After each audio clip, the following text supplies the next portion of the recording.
Koala Lou, written by Mem Fox, illustrated by Pamela Lofts.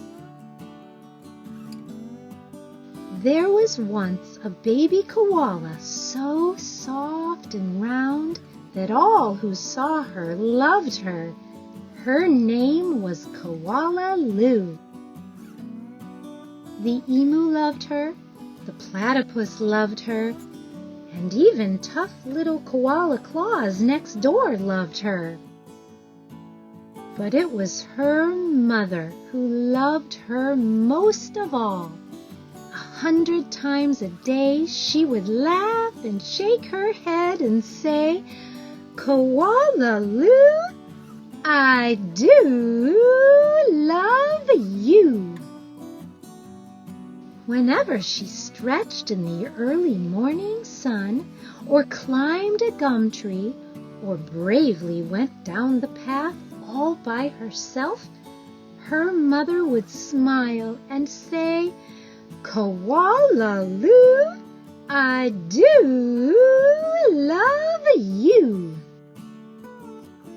The years passed and other koalas were born, brothers and sisters for Koala Lou.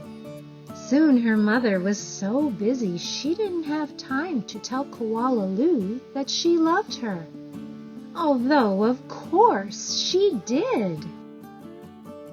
Every night as she curled up under the stars, Koala Lou thought about the times when her mother had looked at her and said, "Koala Lou, I do love you."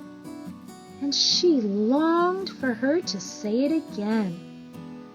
One night, Koala Lou had a splendid idea. Preparations had begun for the Bush Olympics. She would enter the Olympics. She would compete in the gum tree climbing event, and she would win. And her mother would fling her arms around her neck and say again, "Koala Lou, I do love you."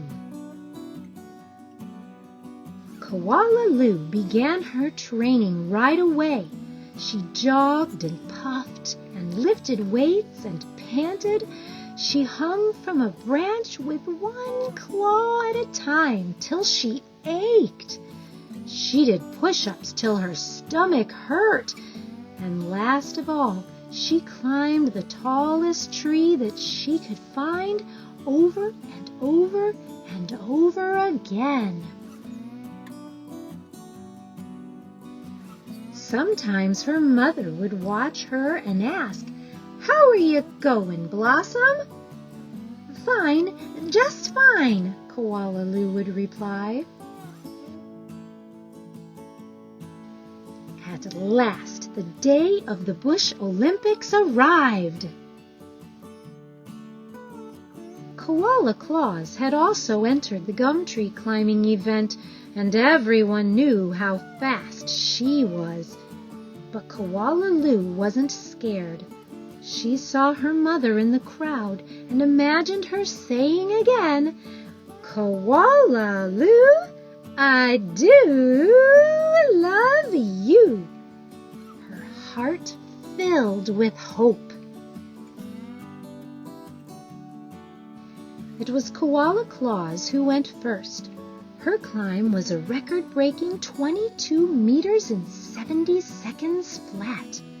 The spectators whistled and cheered and wildly waved their party hats.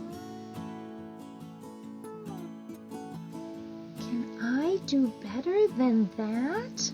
wondered Koala Lou. "I must." As she stepped toward the tree, a hush fell over the crowd. "On your mark," said the kookaburra.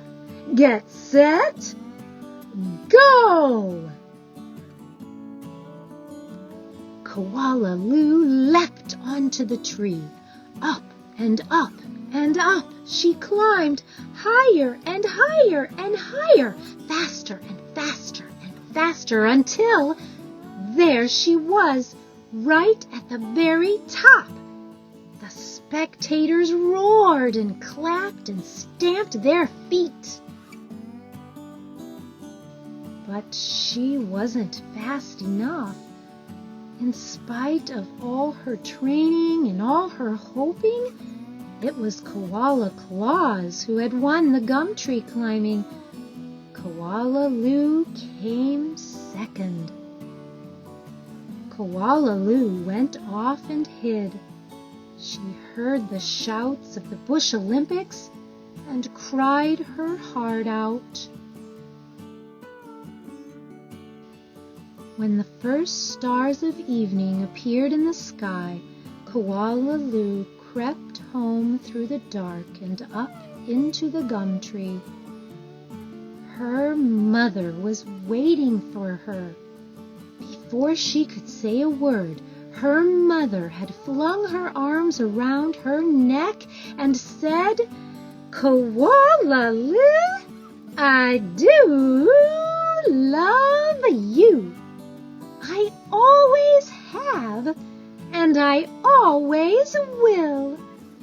And she hugged her for a very long time.